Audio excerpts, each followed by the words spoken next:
Okay, we're live here, we're live here, and we're live here. We're excited tonight. I just cannot begin to talk about how excited I am to have Evangelist Jesse John here with me. And y'all can't see me hardly over here on our classroom, but I am so happy to have you here to share in regards to the struggle that so many parents are having in regards to being mentally ill, that is, adult children. And so tonight is going to be a series of what we're talking about in regards to, I call it my round table talk, our family time that we way late in doing as a black people. But I wanted to let everybody know for these series that I'm doing, I wanted to try to, bring them in a real personal way so that when we do it personally, they can know that it's a real conversation. It's not something that we just thinking to do. It's something that is very real. It's something that is very hard, but we feel that it's very necessary. And so in order for me to be able to do that, I got to get real people. And so I appreciate you coming to share your real struggle as a mother of an adult child that struggles with mental illness as well. So, because you're real, guess what? That's why she's on my couch. Because I don't have no plastic people up in here. But anyway, welcome. Thank you.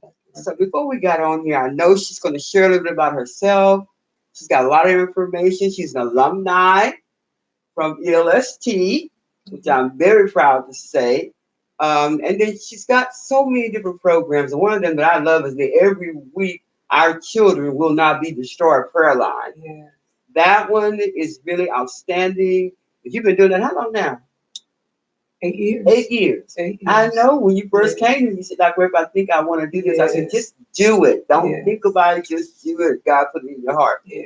And it has been very, very successful. I really, really like the fact that you're getting ready to do an upcoming celebrating your worth. Yeah. Your worth for women. Y'all need to get this down. She's going to share that information when she comes back. And y'all need to be texting somebody to get on here and listen, or either tag somebody. Because what we're talking about tonight is very, very important, And for those who may not get a chance to see this, please make sure that you all share it. Can I count on y'all to do that? Please? Okay, thanks. So anyway, we're talking tonight about this subject, but one of the things I wanted to bring out, and she's going to give her information toward the end about the event and everything. But one of the things I want to point out about Evangelist Jessie is that she's not scared to tell the truth, and this is a very sensitive subject, and I can share it clearly. When I was growing up, we're hearing that buzzword now, trauma, trauma, trauma. And I did not realize that actually I was a trauma survivor until I went to school, got my counseling degree, and started to learn about these matters. And I'm like, wait a minute, I was a trauma survivor. Not only was I a trauma survivor, I was a domestic violence, traumatized child. Because my mom was being beat all the time. And then look, that rippling effect happened to me. Okay. And so I hope that those that are watching, those that are listening to us, are really paying attention about what we're doing here today in regards to the struggle, and I think that when we start to talk about this matter, and those that are listening who may have parents, and you need to text somebody or tag somebody who may have a relative or a friend, that may be challenged with stuff in their minds. I think God is wanting us to talk tonight about that struggle to the point that we can send that light of hope, because we might as well face the fact. Like me and you were talking before I got on here, my mom, I used to look at her, have to lock her doors at night because she was so afraid of my brother, to come in, afraid that he might kill her because he was struggling with mental illness. And so, parents that are watching tonight, people who are being challenged tonight, those who know that something is happening, whether it is they're staying in their room too much, and there's so many different signs and everything. I had a prophetess Kimberly on here saying she missed those signs, those signs of, wait a minute, that's too much in the room. Wait a minute, you dealing with these things here, and I don't see them. I just think, oh, that's just the way they are. But tell us, when did those signs kind of came to you when you saw that there was something wrong? I knew something was wrong with my brother, but I wasn't a doctor. So what did you see? My mom knew something was wrong too, but we just do like a lot of us with that stigma. We just say, that's just the way they are. That boy crazy, that girl crazy. Mhm. When actually they're pronouncing that on them. When did you find out? Well, Dr. Murphy, as I have been going through this, traveling through this journey, I've come to realize that it began when my daughter was young. She was Yes. much younger. She was acting out. I didn't know what was going on with her, but it was after she left the house, was married. She went through some circumstances. It was the time that I realized, and she had a possible diagnosis of being bipolar before it ever did reach the state that it did. Yes. And so it was, now that I've thought about it and gone through it, as I've said, it was when she was young. She was maybe about 13 years old, 13 or Mhm. 13, 14 years old Yeah. at that particular time when I Okay. first discovered it. Wow. Now, did you get any reports from the school at any point about her having some issues with behavior or anything like that? No, but I did take her to counseling. Okay. And at a certain age, she went until she decided that she didn't want to go anymore. Wow. And so that was it. It was basically out of my hands Yeah. at that particular time. So after you saw that everything was not turning out the way you thought it would, when maybe trying to get some help or someone showing you what you need to do, did you wind up ever taking her to the hospital again after she started to get worse? Or I didn't take her after she refused the counseling as a child. Like I Okay. said, I knew something was wrong, but I didn't know exactly what. We were taking her to counseling. She decided that she didn't want to go anymore. And that was it. And that was it. And nothing else was there that I could do until after she got married, Okay. divorced, Okay. and I got her children. And you got the kids. Yes. Oh my. Yes. So once you got the kids, we talk about the struggle. Oh my God, I can only imagine. I think your kids with you when I met you? I think they were, weren't they? They were. Yes. Yes. They were with you when I met you when you started our school. Yes. But I saw how this struggle during that time it was so much that you were going through. Yes. But at the same time, God still sustained you. Do you think one of the things that I want to talk about tonight, do you think one of the problems today is that because we're not getting the education that we need first in the church, because I believe the church does have the responsibility to educate the body in these areas. But do you believe that part of it, because we are not taking responsibility once we come to the knowledge of what's really going on, and we got to make sure that we understand. I'm not saying we have to accept it. We always saying, "Oh, I'm not gonna receive that. I'm not gonna receive that." But we need to come to the realization that it is real. It is real what you're seeing. It is real what you're hearing. That they're not talking rational, and they're behaving different.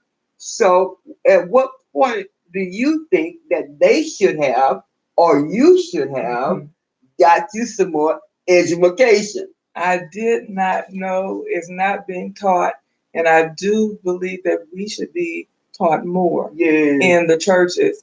What I thought majorly that it was demonic. Of course, we're gonna do that as Christians, right? Yes, and that's what I dealt with until I was educated. Yes. Of exactly what it was. Yes. Yes. And that's when I began to know how to deal more with the condition that she had. And I think because you went through our certified specialty care counseling training as well. I think when we started to study the demonology and the medicine, I think that just opened your eyes even the more, so you were able to see, oh, I see how this is crossing over from the med, and why I was able to see this, why she was on the med.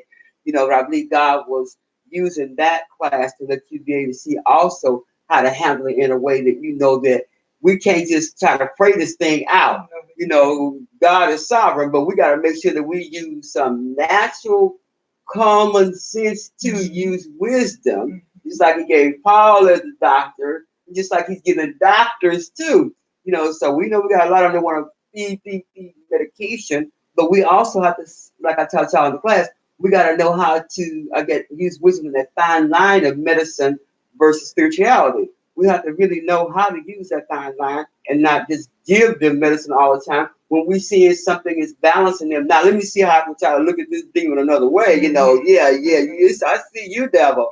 And so, but I think at this point, what do you think that's giving you the strength that you think as far as where you are now versus when I first met you?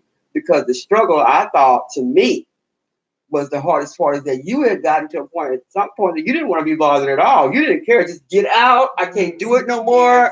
Just go away. Because I mean, y'all had a bunch of altercations all the time because she would not, she would not take that medication. That's true. And we have to really know the right medication. We have to have the proper diagnosis for what is going on. Right. And yes, it is a very trying experience to have a child that has been diagnosed, and especially an adult child. Yes. And you're taking care of the children, and you're used to working, and you have your own life, ministry to do. Yes. And so I had a business. Yes. And I got to the point where I couldn't do the business. I couldn't do the children and work.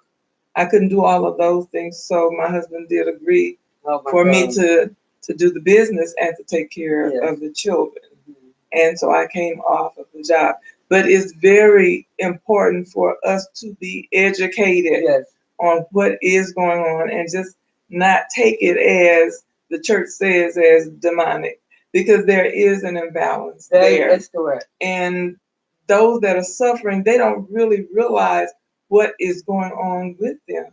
And they need that extra care. They need the family to understand what is going on with them. And yes, you do want to throw your hands up. Yes. And say, the hell. If I can say the hell with it, go away. Just go away. I'm not going to be bothered with it.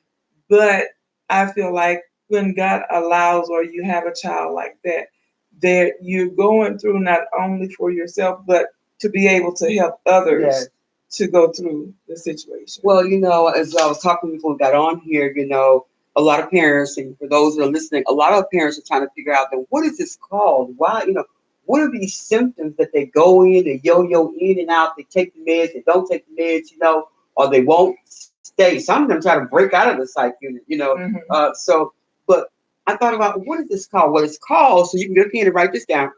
It's called anosognosia.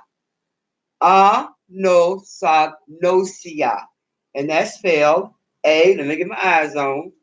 That's spelled ANOSOG, like go, NOSIA. Now, what that is that because of these different types of voices and behaviors that these voices are telling them to do, or the challenges that they're struggling with in regards to their diagnosis, it's telling them that they don't need any help. I don't need nobody to help me. I don't have a problem. So they don't see the need. They don't even want any resources. All that devil really wants to do, that spirit that's within them, that split of the mind, what it wants to do is to make them believe that they're okay. So it just starts to rip them apart to the point that they almost literally deteriorate. How did that, struggle really work on you? Because one of the factors of the struggle, it begins to make you feel like maybe it's something I did.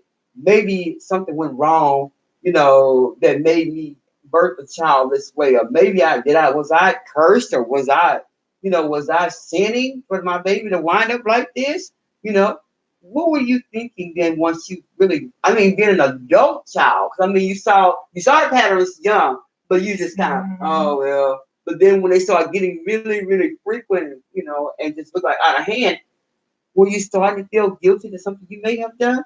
I didn't feel guilty, Yeah. but I did feel like she had a choice.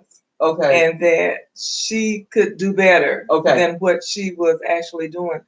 The medication, I've been told, I've never been on the psychotropic drugs, having to take them. But those that take them, they don't like the way they feel. Right. And so there's an indifference there. Mm-hmm. Now, I never, well, yes, I did, because I gave birth to Tamika before I was married. Okay. And I felt like I was the one who caused her to be so mixed up. Oh, feeling yes, that. Mm-hmm. And rejected because her dad rejected her her. also, Oh, my. and just so many things. She thought that a guy who I was seeing, who had said that she was his, was her dad. Oh. And he wasn't. And then when she realized, she found out that he wasn't her dad, then that took her to another a whole nother level of trauma. Yes. So yes, I did. Yes, I think that could have been part of it. Mm-hmm. But sometimes we studied that in the class, you know, those iniquities in the bloodline can leak over. And people, you know, are very controversial about that. No, once saved, always saved, you know, and God has anointed us and we're saved and we're blessed. You know, the blood is already saved. And this is all true. But we need to remember that heaven forbid if sin continues. So this is where the iniquity comes in at, where people are willfully sinning. Now, I believe that it had nothing to do with that as far as your daughter is concerned, but we don't know what her daddy was. Right. We don't know what that is. It's, I mean, even with those, that boy that was, how they said that was blind, and they asked, well, who sinned? Mm-hmm. Mm-hmm. Well, we need to remember that none of us can tell who did what when it comes to generations. Daddy knows, though. Yeah. And so this is the reason why we can't beat ourselves up about that. But one of those things about the struggle that I remember coming up in our family, I didn't remember anybody in our family that I felt that was, you know, challenging their mind. But when I thought about that issue, you know, with what I went through, I could have easily been somewhere drinking and taking pills like I was after everything had happened, you know, from the incest, from the brother that had lost his mind. It could have easily been a seed in me to make me lose my mind, you know. Mm-hmm. And then my children's father, whose mother was not completely well, is what I saw, and the things that she was doing. And then he could not possibly be well to take this 12-gauge shotgun to my face. So I thought to myself, well, I don't want to live. So all these things that kids are going through, and like you named for your daughter, I want to share a couple of things about what we can kind of share to the audience that's speaking now about how people that have kids that are in crisis or family members that are in crisis, that we really need to make sure that we look at how we can be the resource of support to them. And I believe that your ministry is doing that even in the place of your own struggle. You're on the prayer line, everybody praying, you're going, trying to see, you know, is she still taking the meds and getting her straight and where she needs to be, you know, and being that grandparent and now great grandparent, you know, hello. And so these are some things that I believe that God wants us to look at. And I want to share a couple of them. And as parents, is one of the things that I want to bring out first when we talk about them being adult. Do you believe that at some point, even when she says, I got this, I know I take my meds, don't keep asking me that because I know that's what a lot of times they do. Do you believe that you have overstepped your boundaries because she was an adult? Sometimes we can't do that when, you know, we know that they know. But I mean, you busting out the wall, I am going to check. Because you're doing all this stuff and I got to come running after you. Yeah, I feel like any parent, no matter how old their child is, should check on them. Yes. Because what they do will affect you. That's correct. It's going to come back on you. That's correct. So yes, I will check. That's correct. And I do. I'm just not hound dogging her, but I do. You do check? Yes. Well, that's good you check. But at least we know that that's one of the things I think that a lot of them are drawing away. And a lot of the struggles are coming with parents that parenting kids that are adults. That's number one. that boundary of letting them be an adult, especially when we think that we got them stable and they know to take their meds. But when we stay hounding them and saying, don't go there, or you gonna go back in the hospital, or you're gonna wind up getting sick. I've seen people do that. I've seen that type of repercussion, and a lot of times they feel very resentful because you still said what I'm gonna do, rather than trusting that I'm gonna be better. And so that boundary is very important. And as parents, we tend to sometimes look at what they're doing based on what we're trying to give them to get better. Before you know it, everything is dropping off. Everything is going, from how they say, from one part of putting out one fire to another, putting out a fire over here. I'm trying to deal with you, now I got to deal with your children, as a grandmother. So, do you believe that one of those other areas is that the whole family started to get into this debate about, I'm tired of all this, you deal with it, I don't want to deal with her or him? Do you feel like that's part of, the struggle of the way the family system sometimes to say, oh, you deal with them. I don't want nothing to do with them because they're so wore out from it.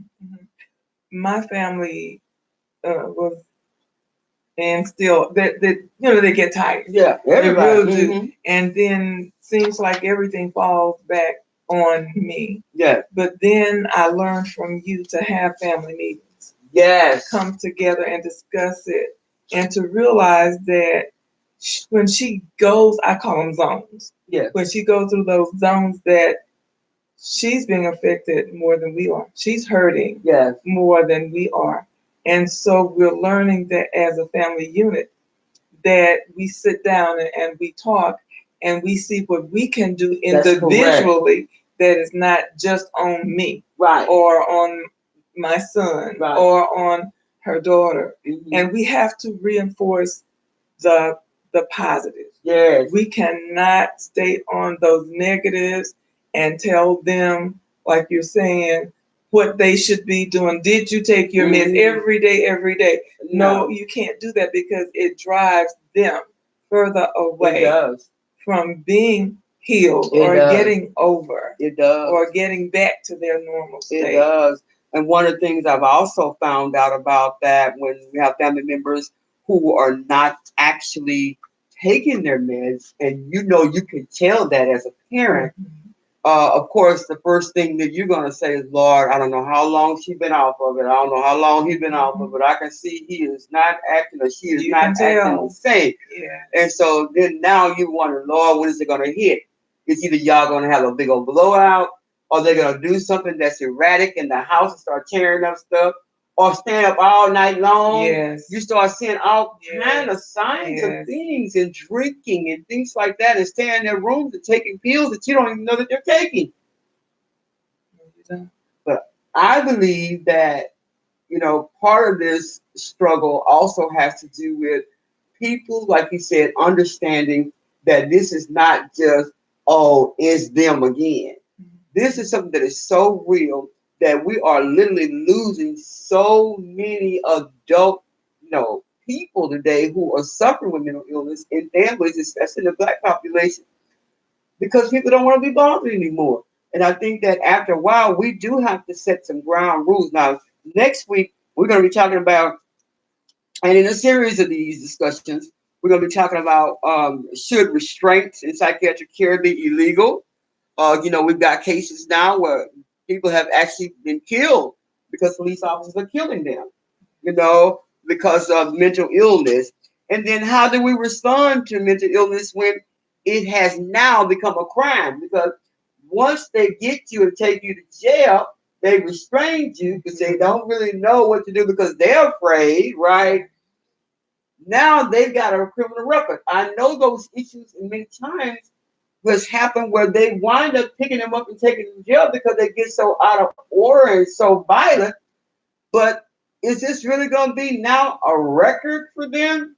Because people don't know how to handle them. We're going to be talking about that. We're going to talk also about families falling apart, especially when they don't have that support, when they don't have those resources. So we're going to be talking about that. So y'all want to make sure you mark your calendar for next Tuesday. I'm going to be having another powerful woman of God on here to talk about her struggle she's going to share some other things that we're going to hit a little bit about today in regards to that part saying, like you said, get the H out of here. I ain't going no more. Or you look, what's that you got on your shirt saying, not today, Satan. Not today. Not today. But I believe that in all, these topics that we're going to be, covering in the classroom, Facebook, and, in our family and friends of Challenged Minds groups, it's being to give people an opportunity to really, really think, have I really assessed this thing good? We got to remember, it might not be an adult child. It could be your spouse. We got to make sure we watch. And we're talking about the children today because a whole bunch of the children today, they don't have anybody to watch. And, we have to be the gatekeeper. What else can you share before we go into your introductions about what we're getting ready to do on the 22nd? I certainly feel that we should educate ourselves more. Yes. Each family should take an assessment of what's going on in the household because you never will know until you do take that assessment or you get that discernment. Ask God to give you that discernment regarding your children and the things that they're facing, taking notice if they're staying in their rooms or they're acting out or they're keeping company with people or children that they should not be keeping company with. So we have the responsibility as parents. Yes, it affects us greatly because we're the parents and primarily the mother. It affects mostly. But we've got to learn to be aware of what's going on in our families. That's correct. People are saying, oh, she has always had this imaginary, she talks to herself all the time. But actually they're having conversations in a room, they're in these psychotic modes and people laughing in the family rather than recognizing, no, that ain't looking good. But they go, girl, come on, let's go in the living room. She always doing that. She just want attention. But no, we need to pay attention. Because we are losing them quickly because some of them are cutting themselves. Some of them are ODing on drugs because they may OD because they really have realized that they know that they have a problem. And then some simply don't know. When I told you about that, I know what I call it. I know something. They don't realize it. And even when they realize it, they don't want to accept it. So they don't have the help that they need. And so I pray that today you all take heed to what you heard and that you will share this video and that you will be with us on next week when I have my next guest on to talk more about what it is that we need to do in regards to the system. The system, we already know it has got a lot of holes in it. Take them to the hospital, because I know you had to go and get a warrant, didn't you? And they wouldn't do it because she was already in another hospital and they didn't go from hospital to hospital. So it's just so much that we went through and you went through it with it's just so much that we went through on last year, and it seemed like a whole year. And as you say, I'm reaching out to others. I have ministry, I counsel, and I'm going through what I'm going through with her, but yet I've got to stay focused. And so we've got to learn that there is balance and how to stay focused on the ministry, our families, the relationships, our jobs, and then those of our children that are going through too. So they'll be okay. That is so true. And self-care and that family care and having those family meetings are so important. I hope y'all hear me. Those family meetings are so important so that you all can talk about, what they're sick and tired of, those kinds of things. And I think, like you said, trying to get yourself together in the struggle, trying not to be depressed. I know that you were talking, to be a parent, because even though I've looked at the grace of God that I didn't birth a child that's mentally ill. Sometimes I think they need some medicine though. But I didn't birth a child that's mentally ill. I look at parents who are going through that, and my heart breaks, that I could not imagine a phantom like what I went through with you, that she was out in the street, out in the cold, and I had a friend whose son would just set up a camp, and it was like ice outside, and he wouldn't come inside because he didn't want to be with her. He said that she was a devil. And so he wouldn't come inside, you know, just listen to you. And yeah, I mean, I would go to bed at night after me and you talk. I would go to bed at night and say, God, I, I, I can't imagine what that is like, you know, to go to bed and wonder, is she somewhere safe? You know, is she okay? And then when you get a relationship, you know, with the family like I had with yours, and that start to weigh on you because you're now saying, Lord, I wonder did they ever get over to this center, or did they get the warrant, you know, and you know, to get her picked up, you know, or when we did try to get her, she would run away from where we got her located at. She would run away. But we have parents now that you hear me, you can't give up. You see this woman of God, she's going on, you know, in spite of that. We've got even, you know, the system that takes you in, you get the warrant, and then there they are 72 hours later, they let them out of the hospital. You know, we got so many of these young kids today who are hurting, who are depressed. There's so much murder, their friends are dying, their siblings are dying, and these kids are very depressed. You know, it hurts my heart to hear that. And so I hope that you all will realize that God wants to take this to another dimension for you and your family, for you to know that God can do miracles in your family. We're not God. He can still do supernatural. I've seen Mika where cheetahs is at a norm. And so they're going to have their highs and their lows. Yeah. You know, but I believe that God is going to do something supernatural as always. You want to share, she's going to share about, you know, we got so many women who are being challenged in their work, you know, and so many women who are having babies out of wedlock, who are just getting pregnant or whatever because they figure that's going to make them feel whole, or that's going to make them feel like that this is the part that's going to make them complete. You know, you live with me. I've given you my body, so I claim you as my husband, or he's claiming you as their wife. But it is not God's ordained blood covenant for a marriage. I think that in this hour, the message that you're going to be bringing in your upcoming event, that I'll be one of the people there that's going to be what I'm calling the Wisdom Speaks panel, to speak to those there. That's going to be a wonderful event. Share what's going to be going on with that. Yes.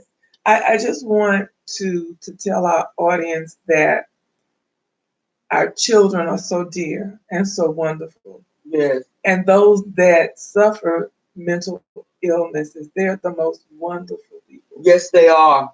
My daughter is a wonderful, sweet, kind yes, she is. person. And don't give up on your children. Never give up on your children. I just want to let you know that. Just want to let you know yes, that. Lord. Yes, on the 22nd of this month, we're having our annual symposium, and it's called Women of God Celebrate Your Worth. Yes. There are so many of our young women, and they're older women too. I was told of a woman in her 80s that was taken with a guy who's 56 years old. My Lord. And she just allowed him to do things, you know, to use her because she wanted that love. Yes, Lord. And so it's not only the younger women, it's the older women also that need to know that they have worth. That's right. Even though they've been abused, misused in so many ways, that God loves them, that they are beautiful. Yes, God. Yes, they are. And they're wonderfully made, and God has purpose for them. We want them to come out of that mentality that they have to have a man, just any man, to say that they have a man. Yes. Our daughters are allowing men to come in and care for their children, and they're really not caring for their children. Right. They're abusing their children.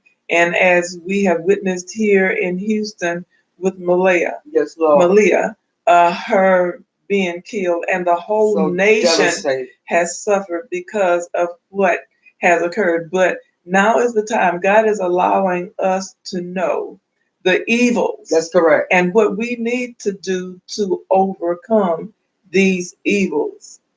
Uh, so we're inviting these women to come out. Yes. There are tickets, but it's more about the presence of these women being there so we can love on them, so we can educate them. Right. They're being educated and we weren't. They're getting That's what correct. we didn't get any of that. get. And so I thank God for the opportunity to get with women. And we're the older women, we're the Titus That's II women. correct. We're We're Titus supposed II. to teach, and God is holding us Yes, accountable He is. for teaching. It's time out for us shaking our heads or putting our heads in the sand, as I Yes. say so many times, Mhm. trying to ignore and to get away. It's right there in It front is of our right there. faces. Yes, ma'am. And we must do something for our women. Like Dr. Murphy always tell us, we're praying, but what are you going to do? What you gonna do about it? Now Yes. is the time. God will give us strategies. And this is a strategy for us to get the women Yes. together to let them know who they are. That's and to right. celebrate that. We celebrate. That's correct. Celebrate that. We're going to have giveaways there. Mm-hmm. There are going to be, I know, those that really can't afford certain items to Mhm. make themselves look Mhm. beautiful and Yes. feel good. And so we're going to serve refreshments Mhm. and food there. And we're going to even have childcare. We are. Yes. Now you know that is not always possible. No excuse. Correct. The tickets are $10. Don't think about the $10. Just get Just yourself get there. there. Just get yourself there. Mhm. As Dr. Murphy also mentioned, on Monday mornings I have a prayer line. Mhm. Our Our children children will not be destroyed. And God gave me that. And He Mhm. gave me the mandate that we would pray for our children. Yes. And it's not only our children, the little kids, the Yes. elementary, That's correct. the preschoolers, the high schoolers, those in the universities, and even us. Like Malia, that's right. Yes. We're adult children too. and Adult children. We got to pray for the adult Yes. children because they need to know how to parent the Yes, children. yes. So it's all children. Yes. They belong to us. Amen. Tell them the time. They need to get the number from you. The time on Monday mornings is 7 a.m. Each Monday morning. Yes. Holidays are not exempt. We're praying. Yes. We're not playing. That number is 712-770-5605. 5605. Yes, and the access code is 800-733 pound. Is the passcode. Yes. I need to know where we hosting this at.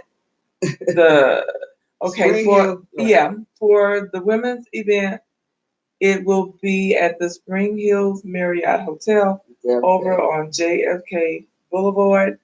The time is 10 a.m. and that again is June 22nd. Yes, I hope y'all make it there. I tell you, because we're gonna be talking about some hot topic stuff, We are. Yes, and we're gonna make sure that everybody that shows up go back knowing their worth. Yes. You know, because the situation that happened with poor Malia, oh God, I mean, so many of us lost a lot of sleep. Yes. But I bless God that we kept praying until they got her body back to Houston. And I believe that we as women, as you alluded to earlier, you know, we're going to talk about making some right decisions, you know, in parenting, making some right decisions and bringing in relationships into your home with children, you know, and even blended marriages, Yes. you know, where it looks to be pretty good, but who knows, you know, maybe they're jealous of the way you teach your kids versus their kids. You know, so many kids are getting hurt today, as you alluded to. So we got to make sure that we do all we can to educate them because we are the Titus II women, and God is holding us accountable and make sure that we educate them. Because once we've done our part, Daddy God will do the rest. Right. We just plant the seed, amen. That's right. So I pray that you all were blessed tonight. I pray that you'll be able to share this. If anybody got any questions on my guests, feel free to type that now. Let's see who's on here. I see Miranda's always on there. Hey, Miranda. Sydney. Hi Hi, there. Sydney. Glad you were able to join us. He is an amazing young man. Yes, he is. Yes, he is.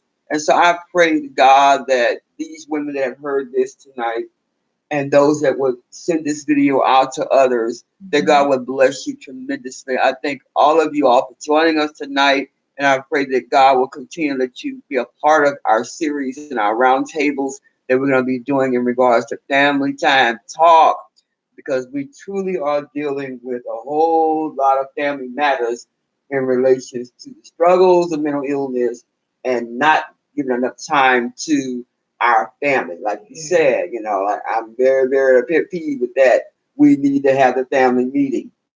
My family hate when I say that. We need to have a family meeting. What a family meeting? Well, we gonna have one. Yeah. So we can talk about it. We don't want to have a family meeting that we have to have when they're dead, do we? No. We need to have it while they're alive, so we can send a seed of hope. Amen. Amen. Dr. Murphy, I just want to say too that now is the time. There was a time where, and you can identify with this, that whatever was done in the house stayed in the house. They said whatever happens in Nana's house, Right, or Grandma's house, this is the time where all of this stuff needs to be exposed. The That's devil exactly right. needs to be exposed. That's right. That's why a lot of families are sick. I know I was. I was sick to believe that's where you keep your man. You let him beat you. I watched my mother, and so I wound up marrying a man just like my dad, who nearly killed me. Because I figured you stay with your man. You handle it. That's what a whole bunch of these women being told. You just need to obey. Oh, the devil is a lie. Yes. And we're going to be doing a whole bunch of teaching Yes. on all of these religious and those types of ways that we have learned over the years from our generation, that it's got nothing to do with safety, has nothing to do with healthiness and wholeness. So God bless you for bringing that up. That is so true. And we've got to hit that for sure. We will. All right, we out of here. If you have nothing else you want to share, I pretty much shared all I had to say. Just remember, as I talk about a lot of my other series, it do happen in the church. Oh, yeah. Nobody wants to recognize that these things are happening in the church, and they are. Okay. So we're going to talk about that on next week, on those issues that's happening in the church in regards to not just sex demons, but we got issues at home that we're trying to cover in these round tables. As she said, trying to celebrate your worth and not allow yourself to put your children in harm's way or yourself. Amen. Amen. Well, God bless you. We're going to see y'all then next week. We say bye and thank you for joining us. I gotta get all these systems off now. I got YouTube. I got everything going here. Thank you so much. We'll see you later. Thanks, Tony.